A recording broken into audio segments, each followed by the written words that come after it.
வணக்கம் தோழர்களே, இது எக்ஸாம் ப்ரெப்ஸ் தமிழ். நான் பாலா. ஸோ இன்னையிலேருந்து நம்ம பார்க்க போகிறது என்னென்னா, இம்பார்ட்டன்ட் கொஸ்டின்ஸ்னு சொல்ல முடியாது, மாடல் டெஸ்ட்டுன்னு சொல்லலாம். ஓகேவா? ஸோ மாடல் டெஸ்ட் பார்க்க போகிறோம் நம்ம இனிமேலேருந்து. ஸோ இந்த கொஸ்டின்ஸ் நான் எதுலேருந்து எடுத்திருக்கேன்னா, சக்தின்னு ஒரு பழைய கைடு ஒன்று உண்டு. ஸோ அந்த கைடில் கொஸ்டின் பேப்பர்ஸ் நிறைய செட் பண்ணியிருந்தாங்க. ஸோ அந்த கைடு நிறைய பேர் யூஸ் பண்ணியிருக்க மாட்டீங்க. அதனால் அந்த கைடை நான் வந்து கொஸ்டின்ஸ் ப்ரிப்பேர் பண்ணுறதுக்காக வச்சுட்டு, அந்த கைடில் இருக்க கொஸ்டின்ஸை வந்து நான் உங்களுக்கு டெஸ்ட் மாதிரி கொடுக்க போகிறேன் டெய்லி. ஸோ இன்னிலேருந்து எல்லா சப்ஜெக்ட்ஸ்க்கும் டெஸ்ட்டு நான் வரப்போகுது. ஸோ இந்தியன் நேஷனல் மூவ்மெண்ட்டில் மட்டும் மொத்தம் 170 கொஸ்டின் இருக்குது. ஸோ இந்த 170 கொஸ்டின் நான் 30 கொஸ்டின்ஸாக ஸ்ப்ளிட் பண்ணி உங்களுக்கு நான் டெஸ்ட் கொடுக்க போகிறேன். ஸோ இந்த டெஸ்ட்டை வந்து நீங்கள் ஒர்க் அவுட் பண்ணி பார்க்கலாம். ஸோ லிங்க் வந்து உங்களுக்கு பிடிஎஃப்கான லிங்க் வந்து உங்களுக்கு டிஸ்கிரிப்ஷனில் கொடுத்துருக்கேன்.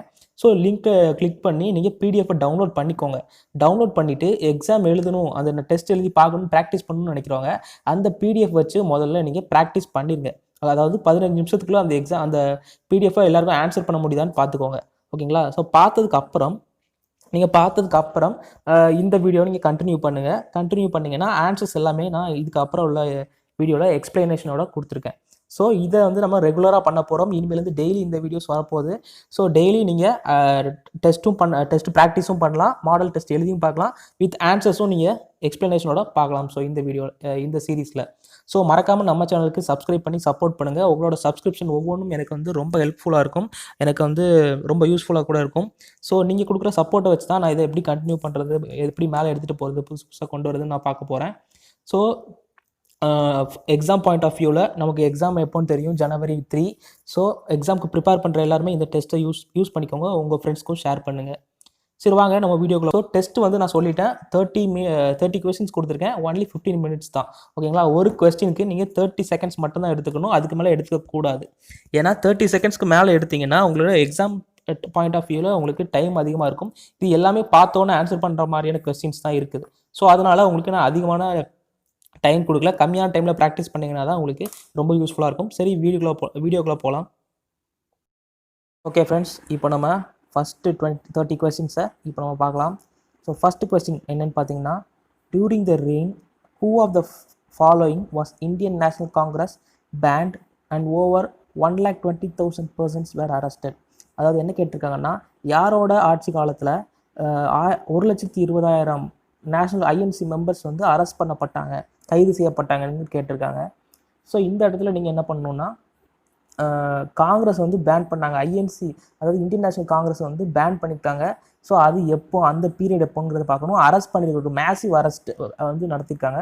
ஸோ அதுவும் வந்து யாரோட பீரியட்லன்னு பார்க்கணும். ஸோ இப்போ இங்கே கொடுத்துருக்க பேரில் பார்த்தீங்கன்னா, லார்ட் ரீடிங் பார்த்தீங்கன்னா இந்த சம்பவத்தோடு வரமாட்டார், லார்ட் இர்வினும் இந்த பீரியடோட தொடர்பாக மாட்டார், லார்ட் லின்லித்கோவும் நம்மளுக்கு வேறு ஒரு விஷயத்தில் நம்ம கேள்விப்பட்டிருப்போம், ஸோ அவரும் இல்லை. ஸோ அப்படி பார்த்தா இந்த இடத்துல லார்ட் வில்லிங்டன் தான் வருது. ஸோ ஆன்சர் வந்து லார்ட் வில்லிங்டன். ஓகேவா? ஸோ இது வந்து நீங்கள் படிச்சிருப்பீங்கன்னு எனக்கு தெரியுது. ஸோ பார்த்துக்கோங்க, லார்ட் வில்லிங்டன் இதுக்கு ஆன்சர். ஸோ நெக்ஸ்ட் பார்த்தீங்கன்னா, Delhi became the capital of India in எந்த வருஷம் பாருங்கள். ஸோ இதில் என்ன விஷயம்னா, ஃபஸ்ட்டு இதுக்கு உங்களுக்கு என்ன, இந்த கொஸ்டின் ஆன்சர் பண்ணுறதுக்கு உங்களுக்கு என்ன தெரிஞ்சிருக்கணும்னா, முதல்ல இந்தியாவோட கேபிட்டலாக எது இருந்துச்சு, அதாவது டெல்லிக்கு முன்னாடி ஆங்கிலேயர் ஆட்சி காலத்தில் எது கேபிட்டலாக இந்தியாவுக்கு, இந்திய துணைக்கண்டத்துக்கும் வச்சுருந்தாங்கன்னு நீங்கள் தெரிஞ்சுக்கணும். அதை எதனால் பிரித்தாங்க, எதனால் மாற்றுறாங்கன்னு நீங்கள் தெரிஞ்சுக்கணும். ஸோ முதல்ல கேபிட்டலாக இருந்தது வந்து கல்கத்தா, இப்போது கொல்கத்தான்னு இருக்குல்ல, ஸோ அந்த கல்கத்தா தான் முன்னாடி கேபிட்டலாக இருந்துச்சு. அங்கே நிறைய வந்து இந்த கலகக்காரர்கள், நிறைய ரெவல்யூஷனரிஸ் வந்து நிறைய போராட்டம் பண்ணிட்டு இருந்ததுனால, நிறைய அதை மாதிரி இந்து முஸ்லீம் மோதல்களும் நிறைய இருந்ததுனால, ஸோ அங்கேருந்து ஒரு மையமான பகுதிக்கும் ஒரு அமைதியான பறந்து விரிஞ்சு நிர்வாகம் பண்ணக்கூடிய பகுதிக்கும் அவங்களோட ஆட்சியை மாற்றணுங்கிறதுக்காக அவங்க கொண்டு வந்த இடம் தான் டெல்லி. ஸோ அது எப்போன்னு பார்த்தீங்கன்னா 1911. ஸோ இதுக்கு ஆன்சர் வந்து 1911. ஓகேவா? ஸோ நெக்ஸ்ட் கொஸ்டின் பார்க்கலாம். In which of the following years was the All India Trade Union Congress formed in Bombay? ஓகேவா? So all India trade union காங்கிரஸ்னால் என்ன, அகில இந்திய தொழிலாளர் வர்த்தக சபை. ஸோ அது காங்கிரஸில் பாம்பேயில் ஃபார்ம் பண்ணியிருக்காங்க. ஸோ அந்த இயர் தான் கேட்டிருக்காங்க. ஸோ இந்த இயர்லாம் உங்களுக்கு வந்து நீங்கள் உங்களுக்கு மனப்பாடமாக தெரிஞ்சிருக்கணும். ஸோ வருஷங்கள்லாம் மிஸ் பண்ணவே கூடாது. ஸோ இது பார்த்தீங்கன்னா எப்போன்னு பார்த்தீங்கன்னா 1920. ஓகேவா? ஸோ 1920 தான் ஃபார்ம் பண்ணியிருக்காங்க. ஸோ நெக்ஸ்ட் பார்த்தீங்கன்னா, during the Indian freedom struggle who of the following raised an army called free Indian legion. So இந்த கொஸ்டின் பார்த்தோன்னே ஆன்சர் தெரியும். ரேஸ்ட் அன் ஆர்மி, இந்தியாவுக்காக ஒரு ஆர்மியை, மிகப்பெரிய ஆர்மியை திரட்டினது யார் தான்? உங்களுக்கு எல்லாத்துக்குமே தெரியும். இது கொஸ்டினுக்கு விளக்கமே தேவையில்ல. சுபாஷ் சந்திர போஸ். ஓகேவா, நேதாஜி சுபாஷ் சந்திர போஸ். ஸோ அதுதான் இந்த கொஸ்டினுக்கான விடை. ஸோ நெக்ஸ்ட் கொஸ்டின் நம்ம பார்க்கலாம். அடுத்து பார்த்தீங்கன்னா, who was the viceroy of India at the time of Jallianwala Bagh massacre? ஓகேவா, ஸோ இந்த கொஸ்டின் பாருங்கள். இந்த கொஸ்டின் கொடுத்தது க்ளூவை பாருங்கள். அதாவது ஜாலியன்வாலாபாக் படுகொலை நடத்தப்பட்ட போது வைஸ்ராயாவே இருந்தது யார்? ஓகேவா, ஸோ அதில் ஆப்ஷன்ஸை பாருங்கள். லார்ட் கர்சன் கொடுத்துருக்காங்க, லார்ட் செம்ஸ்ஃபோர்ட் கொடுத்துருக்காங்க, லார்ட் ஹார்டிஞ்ச் கொடுத்துருக்காங்க, லார்ட் இர்வின் கொடுத்துருக்காங்க. ஸோ இப்போ இந்த இடத்துல பார்த்தீங்கன்னா நான் ஆன்சர் சொல்லிடுறேன். ஆன்சர் என்னன்னு பார்த்தீங்கன்னா லார்ட் செம்ஸ்ஃபோர்டு. ஓகேங்களா, ஸோ பட் இந்த இடத்துல என்ன கொடுக்கலான்னா லார்ட் செம்ஸ்ஃபோர்டு கொடுத்துருக்காங்களா. ஆப்ஷன் டி வந்து லார்ட் இர்வின்க்கு பதிலாக லார்ட் ஜென்ரல் டயர்னு கொடுக்கலாம். ஓகேவா, ஸோ ஜாலியன்வாலாபாக் மெசக்கர்னு பார்த்தோன்னு உங்களுக்கு வந்து என்ன தோணும்? ஜென்ரல் டயர் தான் தோணும்.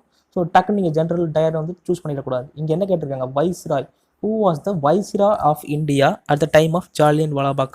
ஸோ இங்கே ஆன்சர் என்னன்னு பார்த்தீங்கன்னா நான் முன்னாடியே சொன்ன மாதிரி லார்ட் செம்ஸ்ஃபோர்டு. ஓகேங்களா, ஸோ லார்ட் செம்ஸ்ஃபோர்டு தான் இதுக்கான ஆன்சர்.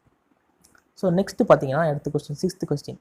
இந்த interim government formed in the year of 1946 who of the following held the portfolio of defence? ஓகேவா, ஸோ 1947 நம்மளுக்கு வந்து சுதந்திரம் கிடச்சிது. அதுக்கு முன்னாடியே இன்டரிம் கவர்மெண்ட்டாக ஃபார்ம் பண்ணிட்டாங்க. அதுக்கு முன்னாடியே வந்து டிராஃப்ட் கமிட்டி எல்லாமே செட்டப் பண்ணிட்டாங்க. ஸோ இதில் என்ன கேட்டிருக்காங்கன்னா அதுக்கு முன்னாடி சுதந்திரத்துக்கு முன்னாடி இருந்ததில் இன்டரிம் கவர்மெண்ட்டில் டிஃபென்ஸ் அதை கவனிச்சுக்கிட்டது யார்? ஓகேங்களா, ஸோ அதுதான் கேட்டிருக்காங்க. ஸோ இதுக்கான ஆன்சர் பார்த்தீங்கன்னா பல்தேவ் சிங். ஓகேங்களா, ஸோ ஆன்சர் வந்து C, Baldev Singh. So next பார்க்கலாம். Consider the following events of 1919 AD. ஓகேங்களா, ஸோ 1919 நடந்ததில் வருபவனவற்றை ஆர்டர், அதாவது தொடர்ச்சிப்படி அடுக்குக. ஓகேவா, நிகழ்வுகளின் தொடர்ச்சிப்படி அடுக்குக. ஸோ அதை தான் கேட்டிருக்காங்க. ஸோ ஃபஸ்ட்டு என்ன நடந்ததுன்னு பாருங்கள். 1919 முதல்ல என்ன நடந்துச்சுன்னு பாருங்கள். ஃபஸ்ட்டு நடந்தது ரவுலட் அட்டாக் தான். ஓகேங்களா, ஸோ இதுதான் நம்பர் 1. ஸோ அடுத்து ரெண்டாவது என்ன நடந்ததுன்னு பாருங்கள். ரவுலட் அட்டாக் முடிஞ்ச உடனே ரவுலட் அட்டாக்டோட எஃபெக்டாக என்ன நடந்துச்சு? ஜாலியன்வாலாபாக் போராட்டம் நடந்தது. ஓகேவா, ஸோ நம்பர் 3 தான் 2. ஸோ அடுத்தது என்ன நடந்துச்சு? ஹண்டர் ரிப்போர்ட் கொஞ்சம் லேட்டாக நடந்தது. But return of knighthood by Rabindranath Tagore. So நீங்கள் இதை கேள்விப்பட்டிருப்பீங்க. ஸோ இந்த ஈவெண்ட் தான் ரவீந்திரநாத்தோட இந்த விஷயம் தான் வந்து 3rd நடந்தது. ஓகேங்களா, ஸோ நெக்ஸ்ட்டு வந்து பார்த்தீங்கன்னா ஹண்டர் ரிப்போர்ட் தான் 4th. ஸோ ஆன்சர் என்னது? ஸோ இந்த படி பாருங்கள், ஆர்டர் படி 1, 3, 4, 2. ஸோ ஆன்சர் வந்து உங்களுக்கு ஆன்சர் வந்து பி. ஓகேவா, ஸோ பி தான் ஆன்சர். ஸோ நெக்ஸ்ட் பாருங்கள். The capital of the British Indian empire was shifted from Calcutta to Delhi because, அதாவது நான் முன்னாடி இந்த கொஸ்டினுக்கு சொல்லியிருந்த ஆன்சர், பிரிட்டிஷ் இந்தியன் எம்பையர் வந்து இருக்கும்போது கல்கத்தாலேருந்து எதுக்காக டெல்லிக்கு மாற்றினாங்க, என்ன ரீசனுக்காக? ஸோ கொடுத்துருக்க ஆப்ஷன்ஸ் பாருங்கள். Delhi was located at the centre of the empire. Delhi வந்து இந்தியாவின் மத்திய பகுதியில் இருந்தது. அதுதான் காரணமாக the climate of Delhi was more suitable for Europeans. So வந்து டெல்லியோட கிளைமேட் வந்து யூரோப்பியன்ஸ்க்கு ரொம்ப கோல்டாக இருக்கும். அந்த ரீசனுக்காக மாற்றினாங்களா? Calcutta was opted by of revolutionaries. நான் முன்னாடி சொன்னேன், கலகக்காரர்களால் ஆக்குப்பை பண்ணப்பட்டிருந்துச்சு, அதாவது நிரப்பப்பட்டிருந்துச்சு. ஸோ அதனாலயா Delhi was the traditional seat of imperial powers. பொதுவாகவே இந்திய துணைக்கண்டத்தில் ஒரு ஆட்சி நடத்துகிறாங்கன்னா அதோட மையப்பகுதியாக டெல்லி தான் வரலாறுல இருந்திருக்கு. ஸோ அதனால் மாற்றணும்னு மாற்றினாங்களா? ஓகேவா, ஸோ இதுக்கு நான் முன்னாடியே சொன்ன மாதிரி ஆன்சர் வந்து சி. ஓகேவா, நிறைய வந்து புரட்சிகரவாதிகள் வந்து நிறைய இருந்தாங்க. அதனால தான் அவங்களுக்கு அந்த டென்ஷன்லாம் தணிக்கணுங்கிறதுக்காக கல்கட்டாவில் இருந்து டெல்லிக்கு மாற்றினாங்க கேபிட்டல், தலைநகரத்தை. ஸோ 9th கொஸ்டின் பாருங்கள். Which one of the following was not authored by Annie Besant? எந்த ஒரு கீழ் கொடுத்துருக்க புத்தகத்தில் அன்னி பெசன்ட் எழுதாதது எது? ஓகேவா, ஸோ அது என்னென்னு பாருங்கள். How India fought for freedom, the future of Indian politics, the case for India, India old and new. So doctor Annie Besant எழுதின புக்ஸ் எல்லாம் உங்களுக்கு என்னென்னு தெரிஞ்சிருந்துச்சுன்னா இந்த கொஸ்டினுக்கு நீங்கள் ஈஸியாக ஆன்சர் பண்ணிடலாம். ஸோ இந்த கொஸ்டினோட ஆன்சர் என்னென்னு பார்த்தீங்கன்னா, ஆப்ஷன் என்னென்னு பார்த்தீங்கன்னா, ஸோ ஆன்சர் வந்து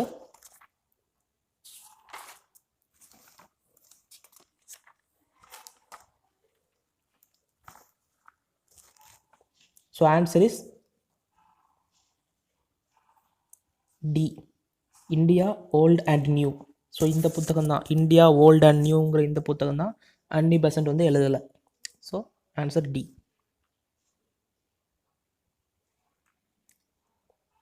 next, which of the following was first president of Indian Trade Union Congress in 1920? Sorry, who of the following was the first president of Indian Trade Union Congress in 1920? இந்திய வர்த்தக காங்கிரஸின் முதல் பிரதிநிதி யார்? First president. ஓகேங்களா? So first யார்? So இதுக்கு answer என்னன்னு பார்த்தீங்கன்னா, என்ன ஆப்ஷன்ஸ் கொடுத்துருக்காங்கன்னா, பிபின் சந்திரபால், சித்ரஞ்சன் தாஸ், லாலா லஜ்பத் ராய், டாக்டர் ராஜேந்திர பிரசாத். ஸோ இதுக்கு ஆன்சர் என்னன்னு பார்த்தீங்கன்னா, answer C. So answer C, Lala Lajpat Rai. ஓகேவா? ஸோ நெக்ஸ்ட் பார்க்கலாம். Who among the following annulled the partition of Bengal? So who among the following annulled the partition of Bengal? annuledங்கிறதுனா தடை செய்தது, இல்லைன்னா வேணான்னு சொல்கிறது, அந்த மாதிரி தான் அர்த்தம் வரும் annuledங்கிறதுக்கு. ஸோ தமிழில் உங்களுக்கு வந்து ஈஸியாக புரியுற மாதிரி கொடுத்துருப்பாங்க. ஸோ இங்கிலீஷில் படிக்கிறவங்க இந்த மாதிரி வேர்ட்ஸ்க்கெலாம் என்ன அர்த்தம்னு தெரிஞ்சிட்டிங்கன்னா உங்களுக்கு கொஞ்சம் ஈஸியாக இருக்கும். அப்படி இல்லைன்னா நீங்கள் தமிழ் கொஸ்டின் பேப்பர்லேயே கொடுத்துருப்பாங்க. ஸோ அதை கூட நீங்கள் பார்த்து தெரிஞ்சுக்கலாம். ஸோ இதில் ஆப்ஷன்ஸ் பாருங்கள் என்னென்னு. Lord Chelmsford, Lord Minto, Lord Curzon, Lord Hardinge. So இதுக்கு ஆன்சர் என்னன்னு நீங்கள் பார்த்தீங்கன்னா, மற்ற யாருமே வந்து பார்ட்டிஷனோட தொடர்பு இருக்காங்களான்னு பார்க்கணும். ஸோ ஓகேங்களா? ஸோ அன்யூல்டுன்னு கேட்டிருக்காங்க, யார் பார்ட்டிஷன் வேண்டான்னு சொன்னாங்கன்னு கேட்டிருக்காங்க. ஸோ அப்போ பார்ட்டிஷன் பண்ணவங்கள நீங்கள் கணக்கெடுத்தக்கூடாது, யார் வேணான்னு சொன்னாங்கன்னு பார்த்தா. ஸோ இதில் வந்து என்னென்னு பார்த்தீங்கன்னா ஆன்சர் டி. ஸோ லார்ட் ஹேட்ரிஞ்ச் தான் வேணான்னு சொல்லிட்டு ஒரு அறிக்கை பிரிட்டிஷ் கவர்மெண்ட்டுக்கு சப்மிட் பண்ணியிருப்பார், ஒரு ரிப்போர்ட் கொடுத்துருப்பாரு. அந்த ரிப்போர்ட்டில் பெங்காலை வந்து நம்ம பிரிக்கக்கூடாது, வெஸ்ட் பெங்கால் ஈஸ்ட் பெங்கால் பிரிக்கக்கூடாதுங்கிற மாதிரி ஒரு ரிப்போர்ட் கொடுத்துருப்பாரு. ஸோ அதை தான் இங்கே சொல்லியிருக்காங்க. ஓகேவா? So answer D. So next பார்த்தீங்கன்னா, by which act dyarchy was introduced in India? So டயார்கினா என்ன? அதாவது இருதலை அரசாங்கம். ஓகேவா? ஸோ 2 முறை அரசாங்கம் அப்படி கூட சொல்லலாம். எப்படி பார்த்தீங்கன்னா, பிரிட்டிஷோட ஆட்சி இருக்கும். ஸோ சின்ன சின்ன பதவிகள் அதெல்லாம் வந்து இந்தியர்களுக்கு பிரித்து கொடுத்துருவாங்க. ஓகேங்களா? ஸோ அதுதான் டயார்ச்சிங்கிறது. ஸோ இந்த ஐடியாவை எந்த ஆண்டு ப்ரப்போஸ் பண்ணாங்க, எந்த சட்டத்தின் மூலமாக ப்ரப்போஸ் பண்ணாங்கிறது தான் இங்கே கேட்டிருக்காங்க. ஸோ 12th கொஸ்டினுக்கு ஆன்சர் என்னன்னு பார்த்தீங்கன்னா, ஆன்சர் இந்த இயரை பார்த்தோன்னே உங்களுக்கு ஞாபகம் வரணும். ஓகேங்களா? ஸோ இந்த இயரை பாருங்கள், 1919. Answer B, government of India act 1919.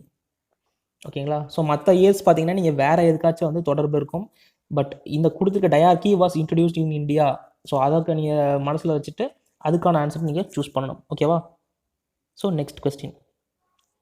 During India's freedom struggle which one of the following led to the first all India hartal? ஓகேங்களா? ஸோ இந்தியாவோட சுதந்திர போராட்டத்தில் ஃபஸ்ட்டு ஆல் இந்தியா ஹர்த்தால்ங்கிறது வந்து பந்த். ஸோ அப்படி கூட சொல்லலாம், பந்த். எதனால்? முழு இந்தியா தழுவிய பந்த் முதல்ல எப்போ சுதந்திரத்தில் செயல்படுத்தப்பட்டது? ஸோ அதுதான் இந்த கொஸ்டினில் கேட்டிருக்காங்க. ஸோ இதுக்கு ஆன்சர் பார்த்தீங்கன்னா, ஃபஸ்ட்டு பாருங்கள், protest against Rowlatt act, protest against Jallianwala வாலாபாக் massacre, trial of Mahatma Gandhi, arrival of Simon commission. So இதுக்கு 13th கொஸ்டினுக்கு ஆன்சர் என்னன்னு பார்த்தீங்கன்னா, ரவுலட் சட்டம். ஸோ ரவுலட் சட்டத்தை தான் முதல்ல இந்தியா தழுவிய பந்த் வந்து நடைமுறைப்படுத்துனாங்க. ஓகேங்களா? ஸோ அது கூட ஃபஸ்ட்டு ஸ்டார்ட் பண்ணது வந்து பெங்கால், அந்த ரீஜனில் தான் ஃபஸ்ட்டு ஸ்டார்ட் பண்ணியிருப்பாங்க. அவங்க தான் வந்து அறிவிச்சிருப்பாங்கன்னு நினைக்கிறேன். ஸோ அது பட் ஆன்சர் வந்து உங்களுக்கு ஏ, ஆப்ஷன் ஏ வந்து protest against Rowlatt Act. So next question. On which one of the following date did Jawaharlal Nehru unfold the tricolour national flag on the banks of Ravi as clock struck the mid night?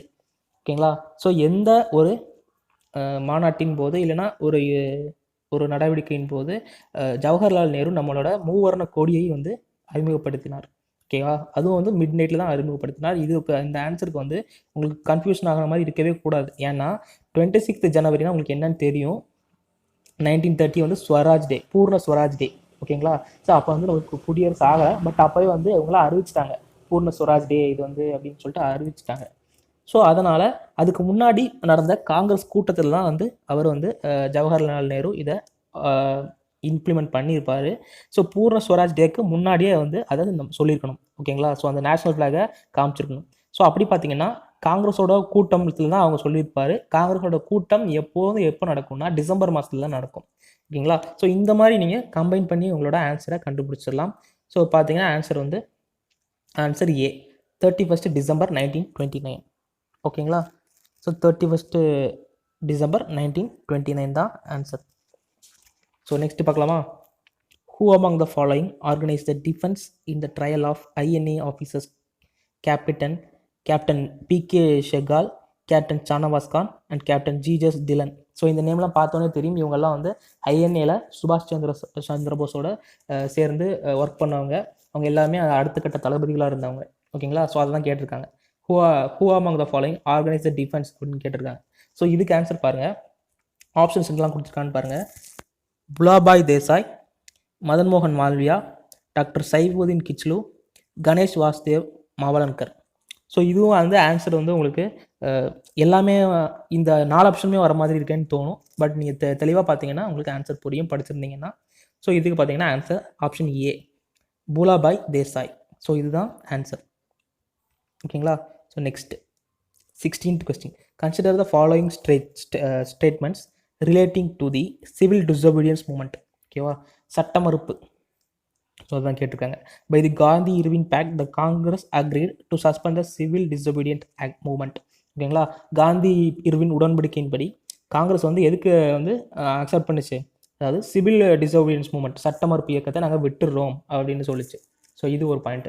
Next பார்த்தீங்கன்னா by the Gandhi Irwin pact the government promise to release all political prisoners not convicted for violence. ஓகேவா. அரசியல் கைதிகளை விடுவிப்பதாக வந்து இந்த சட்டத்தில் சொல்லியிருக்கு. Violence இல்லாமல் அரசியல் கைதிகளாக மட்டும் வச்சிருக்கவங்கள நாங்கள் ரிலீஸ் பண்ணிடுறோம்னு சொன்னாங்க. ஓகேங்களா. ஸோ இதில் என்னெல்லாம் கரெக்டுன்னு பாருங்கள். ஆப்ஷன்ஸ் எப்படி கொடுத்துருக்காங்க பாருங்கள். 1 only, 2 only, both 1 and 2, neither 1 nor 2.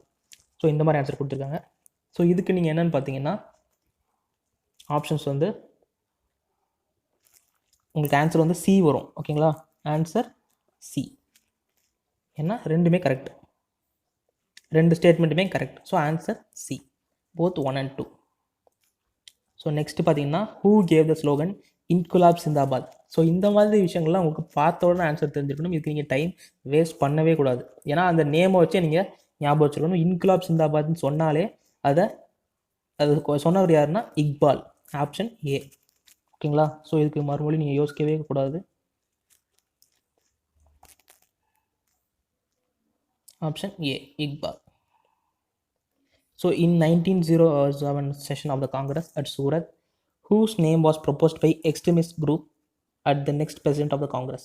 ஓகேவா. ஸோ புரட்சிகரவாதிகளால், அதாவது தீவிரவாதிகள், அவங்களால காங்கிரஸோட நெக்ஸ்ட் பிரசிடென்ட்னு 1907 சூரத் மாநாட்டில் அறிவிக்கப்பட்டது. அவரோட பேர் என்ன. ஓகேங்களா. ஸோ இதுக்கு நீங்கள் டைம் லைன் படிச்சிருந்தீங்கன்னா உங்களுக்கு இது தெரிஞ்சிருக்கும். 1997 சூரத் காங்கிரஸ் மாநாட்டில் யார் அறிவித்தாங்க. ஆப்ஷன் பாருங்கள். ஆரோபிந்தா கோஷ், பால் கங்காதர் திலகர், லாலா லஜ்பத் ராய், பிபின் சந்திரபால். ஓகேங்களா. ஸோ ஆன்சர் வந்து Lala Lajpat Rai. Option C. Okay. Option C. So next பார்த்தீங்கன்னா இந்த Nagpur session of the Congress in the year 1920, who among the following moved in the main resolution of non-cooperation. ஓகேவா.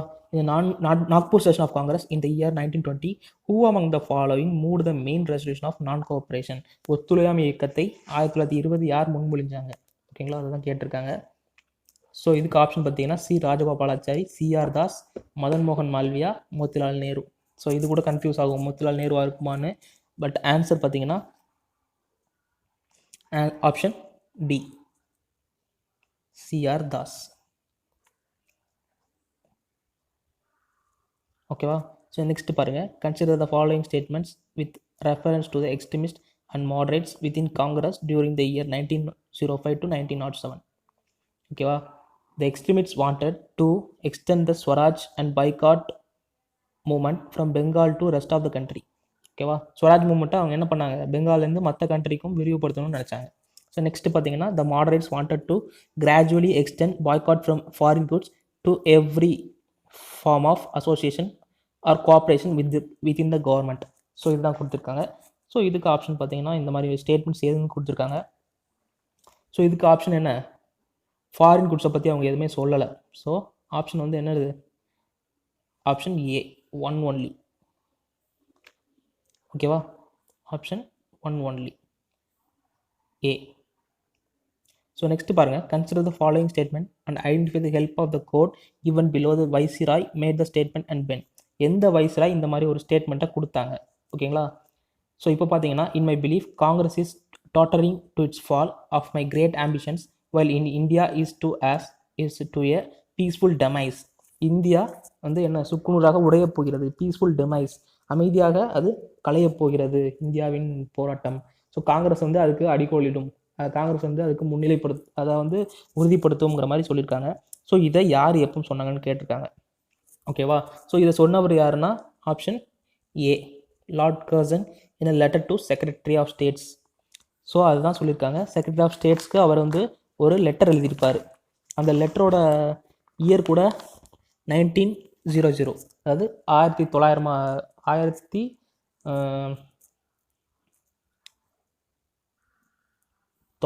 வருஷம், 1900, ஓகேங்களா? ஸோ அந்த வருஷத்தில் அவர் ஒரு லெட்டர் எழுதியிருப்பார். செக்ரட்டரி ஆஃப் ஸ்டேட்ஸுங்கிறது பிரிட்டிஷில் உள்ளது, பிரிட்டிஷ் கவர்மெண்ட்டில் உள்ள ஒரு செக்ரட்டரிக்கு, ஓகேவா? ஸோ அதுக்கு லெட்டர் எழுதியிருப்பார். அதில் தான் இந்த பாயிண்ட்டை வந்து அவர் கோட் பண்ணியிருப்பார். இதை வந்து புக்கில் படிச்சிங்கனாலே உங்களுக்கு தெரிஞ்சிருக்கும், ஸ்கூல் புக்ஸில் டெக்ஸ்ட் புக்லேயே இருக்கும். ஸோ இந்த கொஸ்டின் தான். So next, at which conversation did Dadabhai Naoroji announce that Swaraj was the goal of India on political efforts? ஓகேங்களா? ஸ்வராஜ், பூர்ண ஸ்வராஜ், அதை தான் இங்கே சொல்லியிருக்காங்க. ஸ்வராஜ், சுய உரிமை, சுய ராஜ்யம். ஸோ அதை தான் சொல்லியிருக்காங்க. தாதாபாய் நவரோஜி அதை எந்த காங்கிரஸ் மாநாட்டில் வழிமொழிஞ்சார் அப்படிங்கிறத கேட்டிருக்காங்க. இது ரொம்ப ரொம்ப முக்கியமான கொஸ்டின். நீங்கள் படிச்சிருப்பீங்க, உங்களுக்கு இதை பார்த்தோன்னே ஆன்சர் தெரிஞ்சிருக்கும், ஓகேங்களா? ஸோ ஆன்சர் 1906 கல்கத்தா செஷன், ஓகேவா? ஸோ கன்ஃபியூஸ் பண்ணிக்காதீங்க, 1906 கல்கத்தா செஷன் தான், வேறு எதுவும் இல்லை. ஸோ லாகூர் செஷன்னா அதுக்கு தனியாக ஒரு பின்புலம் உண்டு, அது என்னென்னு உங்களுக்கு தெரிஞ்சுக்கணும். அது தெரிஞ்சிருந்தால் இந்த கொஸ்டினுக்கு லாகூர் செஷன் இல்லை நீங்கள் கரெக்டாக கண்டுபிடிச்சிருப்பீங்க, ஓகேவா? ஓகே. ஸோ நெக்ஸ்ட் என்னென்னு பார்த்தோம்னா, the slogan Inquilab Zindabad was first raised by யார்? Answer option D, Bhagat Singh. So இதே மாதிரி ஒரு கொஸ்டின், இன்னொரு கொஸ்டின் பார்த்தோங்க அவருக்கா, who gave the slogan Inquilab Zindabad, ஓகேங்களா? யார் இன்குலாப் ஜிந்தாபாத்ங்கிற ஸ்லோகனை கொடுத்தாங்க, அதாவது தெரிவித்தாங்க அப்படிங்கிறதான் முதல்ல பார்த்த question. Who gave the slogan, ஓகேங்களா? அந்த ஸ்லோகனை கண்டுபிடித்தவர் வந்து இக்பால்னு நம்ம பார்த்துருந்தோம் முன்னாடி கொஸ்டினில். ஸோ ஃபஸ்ட்டு ரைஸ்டு பை, ஓகேங்களா? ஃபஸ்ட்டு ரைஸ்டு பை யார்? பகத்சிங். ஸோ இது ரெண்டையும் நீங்கள் கன்ஃபியூஸ் பண்ணிக்கக்கூடாது. So next, who among the following drafted the resolution on fundamental rights for Karachi session of Congress in 1931?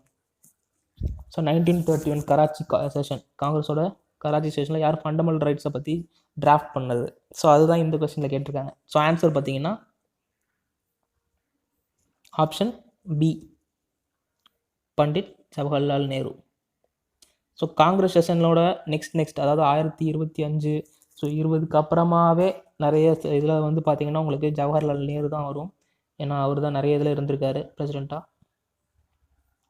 So next பார்க்கலாம். Consider the following statements about madam Bhikaji Cama, ஓகேங்களா? So இது கூட படிச்சிருப்பீங்கன்னு நினைக்கிறேன். Madam Cama unfurled the national flag at the International Socialist Conference in Paris in the year 1907. Madam Kama served as private secretary to Dadabhai Naoroji. Madam Kama was born to Parsi parents. ஓகேவா? இதில் எது வந்து உண்மை, ஓகேங்களா? So இதை பார்க்கலாம். So இதுக்கு பார்த்தீங்கன்னா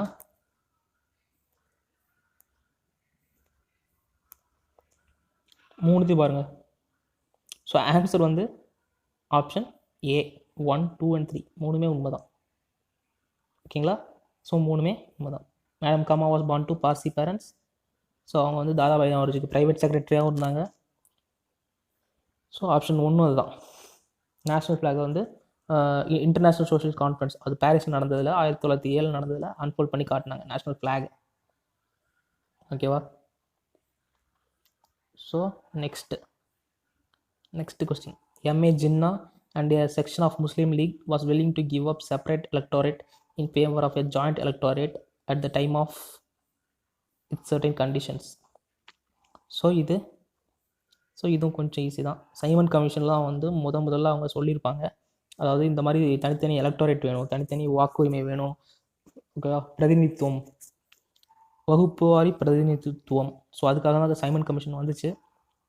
ஸோ அந்த செஷனில் சொல்லியிருப்பாங்க, சைமன் கமிஷனில் வந்து சொல்லியிருப்பாங்க. ஸோ அதை தான் இங்கே சொல்லிடுறாங்க. ஸோ ஆன்சர் வந்து பி. ஸோ நெக்ஸ்ட் பார்த்தீங்கன்னா, it led to the estrangement of M.A. Jinnah, who called it a parting of the ways with the Congress, went back to separate electorates and formulated his famous 14 points. The reference here is 2. ஓகேங்களா, என்ன சொல்லியிருக்காங்க? Who called it a parting of the ways with the Congress, went back to separate electorates and formulated formulas famous 14 points. ஓகேங்களா, காங்கிரஸோட இனி ஒத்து வராது, நாங்கள் தனித்து செயல்பட வேண்டும் அப்படின்னு சொல்லிட்டு தனியாக ஒரு 14 பாயிண்ட் யார் ரெடி பண்ணாங்க? ஓகேங்களா. ஸோ 27வது கொஸ்டின், இது யாரோட ரிப்போர்ட்?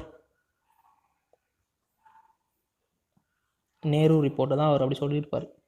ஓகேங்களா. ஸோ நேரு தான் answer, option B, Nehru report. 14 point இது வந்து எங்களுக்கு எதுவுமே ஒத்து வராது அப்படின்னு சொல்லியிருப்பார். ஓகே, நெக்ஸ்ட் வந்து which year did Bankim Chandra Chatterjee write Anand Math? Bankim Chandra Chattopadhyay, okay, 28. Answer வந்து option C, 1882. Next question, who is remembered as the pioneer of economic nationalism? ஓகேங்களா. ஸோ இதுக்கும் ஆன்சர் வந்து RC Dutt. So option C, economic nationalism. So இந்த பேர் வந்தாலே உங்களுக்கு ஞாபகம் வர வேண்டியது RC Dutt. So next, the left wing within the Congress emerged under SC Bose and Nehru's initiative. So இது பார்த்தீங்கன்னா த லெஃப்ட் விங், காங்கிரஸ்லேயே ஒரு லெஃப்ட் விங் யார் தலைமையில் வந்துச்சு? ஸோ இது வந்து எந்த ரீசனுக்காக வந்துச்சு? ஸோ இதுதான் இப்போ பார்க்க போகிறீங்க. ஸோ இதுக்கு ஆன்சர் வந்து option C, as a result of world wide depression in 1930s. So இதை பற்றி நீங்கள் படிச்சிருப்பீங்க. 1930களில் உலகம் முழுக்க, இந்தியா மட்டும் இல்லை, உலகம் முழுக்க நிறைய பஞ்சம் அந்த மாதிரியான விஷயங்கள் தலைவிரிச்சாடிச்சு. அப்போ மக்களுக்கான பணப்புழக்கம், உணவு, இதெல்லாம் நிறைய தட்டுப்பாடு ஏற்பட்டுச்சு. ஸோ உலக லெவலில் ஏற்பட்டுச்சு. அப்போ கூட பிரிட்டிஷ் என்ன பண்ணாங்கன்னா, அவங்க நிறைய வளங்களை கொள்ளையடித்து பிரிட்டிஷ்க்கு கொண்டு போனாங்க. ஸோ அந்த நேரத்தில் தான் காங்கிரஸ்லேயே ஒரு லெஃப்ட் விங் ஸோ எமர்ஜ் ஆச்சு. So answer C.